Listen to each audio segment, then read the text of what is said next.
Bank pensioners मित्रों नमस्कार। मैं Rajesh Kumar Tyagi Ghaziabad, bank pensioners activist retired from central bank of India NCR Delhi. साथियों, रिटायरी इश्यूज पर एक बार पुनः चर्चा करते हुए परंतु मेरा अनुरोध है कि YouTube चैनल ओम सच्ची जनवाणी नमः को सब्सक्राइब करें और अपने मित्रों नीरज धीरज से भी सब्सक्राइब कराएं, साथियों से सब्सक्राइब कराएं। आपको बैंक इश्यूज और रिटायरीज के विषय में वस्तुस्थिति से अवगत कराता हूं। रिटायरी बैंकर्स का अपना चैनल है बैंक पेंशनर्स मित्रों। आपने गत दिनों UFBU के नए पैंतरों पास्ट रिटायरीज का जुमला उनके कम्युनिकेशन में देखा था और मैं आपको यह भी बता दूं कि जब से मैं ये पास्ट रिटायरीज की बात को इंगित किया है और उठाया है और देखा है और रिटायरी संगठन जिन्होंने ऐतराज करा उनका मुद्दा में बताया है, तो मेरे कुछ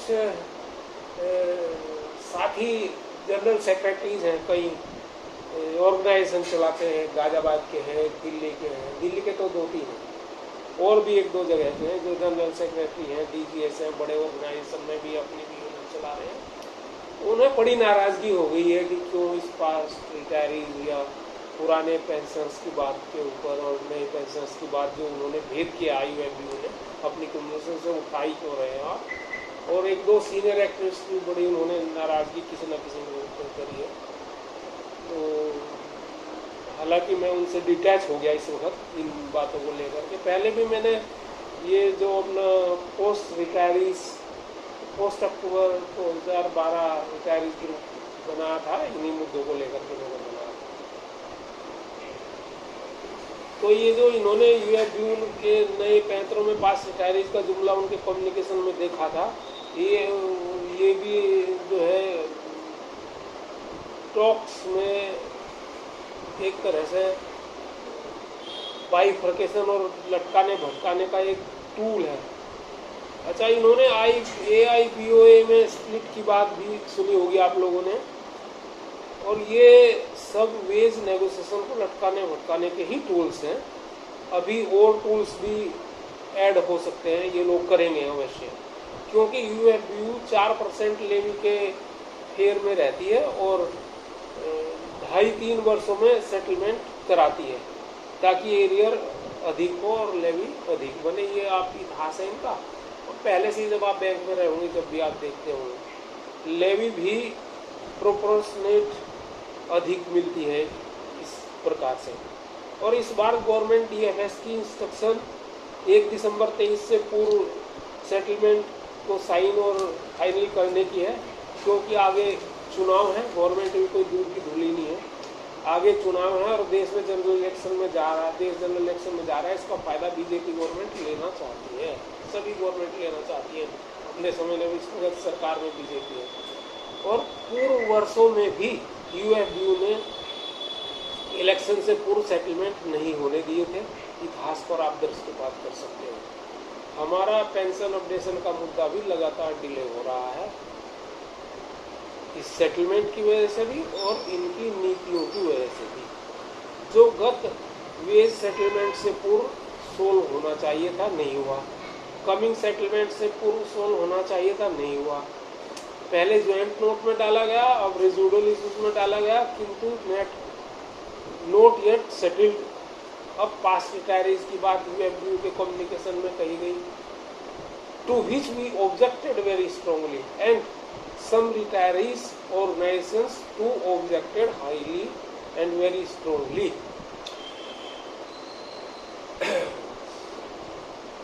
आपको ये भी बता दूं कि जब इन्होंने पहले भी एक बार किया था ये पास रिटायरीज की बात, तो और इस पे कुछ रिटायरी संगठन बड़े वाले तो उन्होंने ऐतराज किया था और कम्युनिकेशन जारी करा था और चीफ लेबर कमिश्नर को भी लिखा था और AIBA को भी लिखा था, इनको भी लिखा था। तो उसमें नेक्स्ट जो मीटिंग हुई थी तो IBA ने उनका जवाब मतलब एक तरह से करा था कि भाई ये पास रिटायरीज की बात तो हमने कही नहीं, तुमने कहाँ से लेके आए हो। और ये गोल गोल जो है इधर उधर मुँह ताकने लगे और घुमा फिरा के बात करने लगे। ये इनके हाल हैं। मतलब गवर्नमेंट जो थोड़ा बहुत देना चाह रही है ये उसको भी नहीं लेने दे रहे, इन्हें तो दिलवाना नहीं है। रिजर्व बैंक की यूनियन ने तो अपने एम्प्लॉइज़ के रिटायरीज के लिए स्ट्राइक कर दी थी और उन्होंने गवर्नमेंट को फोर्स कर दिया था और रिजर्व बैंक के बोर्ड को फोर्स कर दिया था कि वो अपील में भी नहीं गए सुप्रीम इसके हाई कोर्ट के डिसीजन के खिलाफ। रिटायरीज में सेगमेंट और अननेचुरल बाइफरकेशन यूएफबीयू कर रहा है। अननेचुरल बाइफरकेशन है, ये सेगमेंट बना रहा है। What AIBRF is doing against it for retirees? ये पूछनी चाहिए बात हमको। हमने अपने retirees group bank retired post October 2012 G1 में तथा अन्य ग्रुपों में भी इन विषयों पर विशेष चर्चाएं लगातार की हैं गत 5-7 वर्षों से। आपने देखा होगा, आपने पढ़ा भी होगा ये चीज।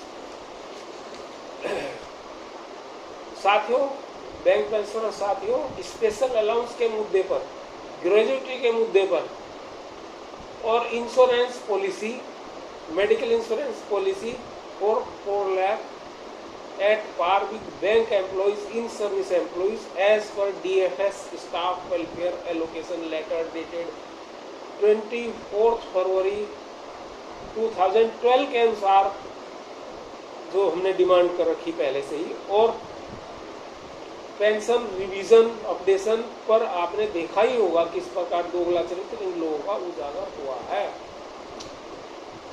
और इसी कारणवश हमने देश भर में एक मूवमेंट खड़ी की, मूवमेंट चलाई, आंदोलन, सोशल मीडिया और सेमिनार्स के द्वारा, रैली और धरनों के द्वारा, किसी भी ऑर्गेनाइजेशन का धरना हो हम उसमें जाते थे, डिस्कस करते थे, आदि के माध्यम से चलाया। और हम इन इश्यूज को लेकर माननीय हाई कोर्ट, माननीय सुप्रीम कोर्ट में गए और अन्य एक्टिविस्ट साथियों की एक जमात पैदा की देश भर में, और देश भर में रिट फाइल की गई जो अब दिल्ली हाई कोर्ट में है, हमारे रिट्स के साथ क्लब की गई है, क्योंकि हमने शुरुआत की थी इसमें, जो श्री कमलकांत कालिया एंड अदर्स के नाम से दिल्ली हाई कोर्ट में है। मैं भी उसमें पिटिशनर हूँ। जब दिल्ली हाई कोर्ट में हमारे रिट के साथ क्लब हो गई हैं, जिनकी डेट सीरीज में माननीय सुप्रीम कोर्ट और माननीय हाई कोर्ट में सितंबर 2023 से अक्टूबर 2023 तक लगभग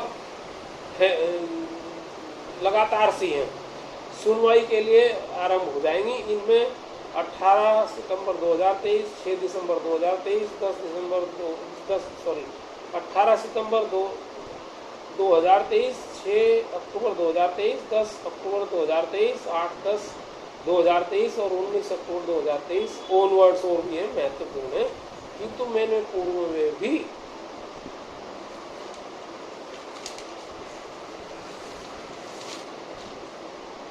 कहा था कि DFS गवर्नमेंट और IBA solicitor general, additional solicitor general mister Tushar Mehta ji, mister Rajeev Sharma ji और उनके समकक्ष अन्य एडवोकेट्स को लेकर आती है, बड़े बड़े एडवोकेट्स को लेकर आती है, big name in legal world, big fame in legal world जैसे लोगों को लेकर के आती है।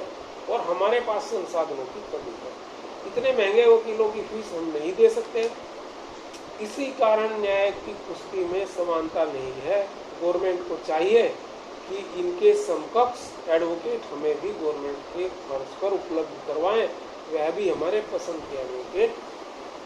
तभी समान न्याय की डिमांड सेटिस्फाई होगी, जिसका कि दम भरती है हमारी सरकार की। हमारे देश में समान न्याय प्रणाली सभी के लिए है। वकीलों की फीस, एक आदमी 10,000 का वकील लेके आता है, दूसरा आदमी 50 लाख का वकील लेके आता है, उस न्याय की समान कहाँ होती है? उनका एक्सपोजर इतना है बड़े वकीलों का, वो चुटकियों में पता नहीं क्या से क्या करते हैं, कैसे करते हैं, और छोटे वकील तो वहाँ खड़े होने में भी प्रॉब्लम महसूस करते हैं। खैर, बहुत सारी चीज़ें हैं जो मैं ना तो कहना उचित समझता हूँ और ना मुझे कहना चाहिए। आप लोग समझदार हैं, आप समझते ही हैं सब कुछ। रिटायरी अनुभवी लोग हैं आप सभी लोग, मेरे से ज़्यादा होशियार हैं। मैंने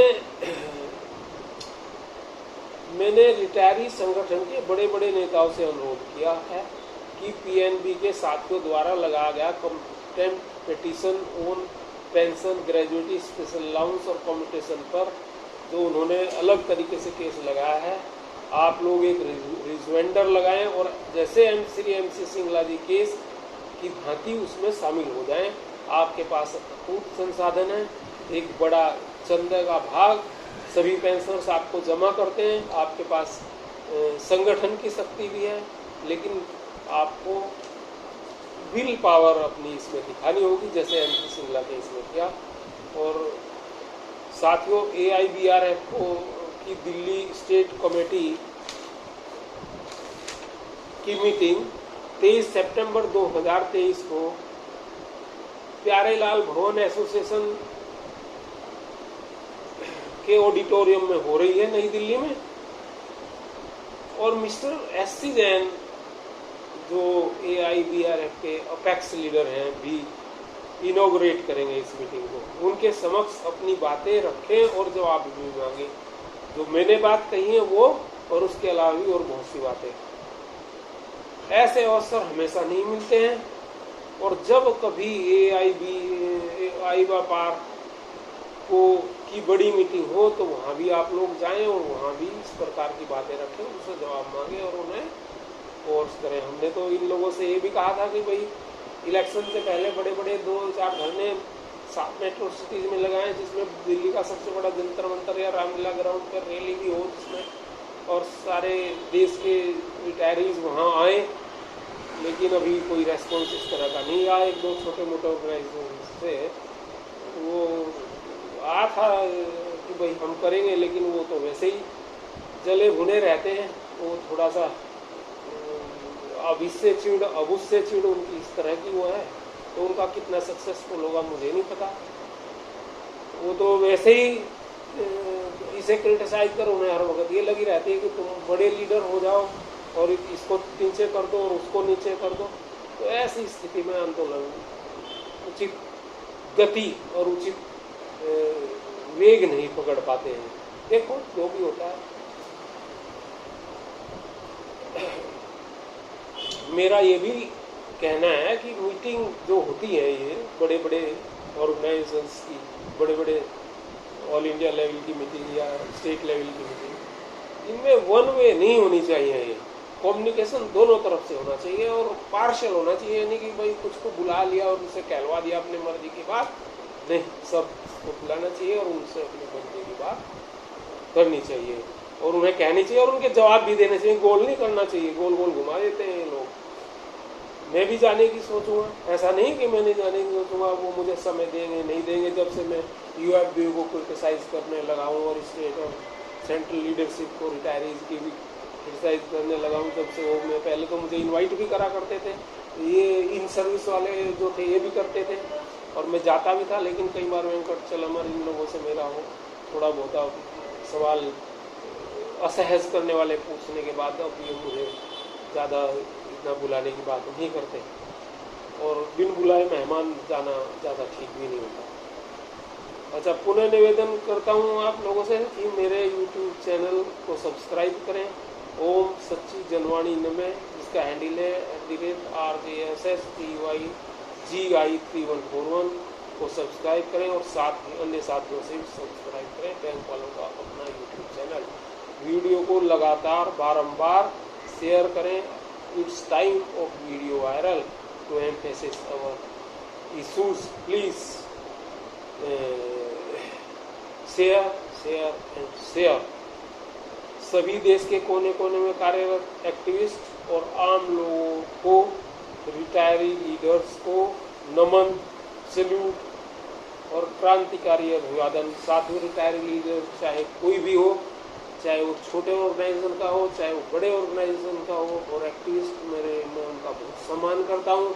चाहे 50 उनमें कमियां भी हों तब भी मैं उनका सम्मान करता हूँ, क्योंकि वो लड़ाई को आगे ले जाने में सहयोग जरूर दे रहे हैं, किसी भी तरह से दे रहे हो। हम कितना भी क्रिटिसाइज उन्हें करें और करते रहते हैं, और UFBU ही साइनिंग अथॉरिटी है। हम उन्हें क्रिटिसाइज करें, लेकिन जब तक वो साइन नहीं करेंगे तो हमारे समझौते नहीं होंगे। और जब यह कोर्ट इंस्ट्रक्शन दे, कोर्ट विवरण दे, सॉरी कोर्ट वर्डिक्ट पास कर दे तो उनके साइन की कोई महत्ता नहीं है, ना ही मेरे साइन की कोई महत्ता है, उनको करना पड़ेगा। और इसीलिए हम अपने बहुत सारे केस कोर्ट्स में लगाए और सुप्रीम कोर्ट्स में भी हमारे 2-3 केस हमारे केस हैं। मैं सभी एक्टिविस्ट की तरफ से बात कर रहा हूँ और हाई कोर्ट में भी, दिल्ली भी और अन्य हाई कोर्ट में। साथियों, आपका साथी आर के त्यागी, गाजियाबाद, क्रांतिकारी अभिवादन पुणे और नमन स्लूट पुणे। और आज 15 सितंबर 2023। Thanks, thank you.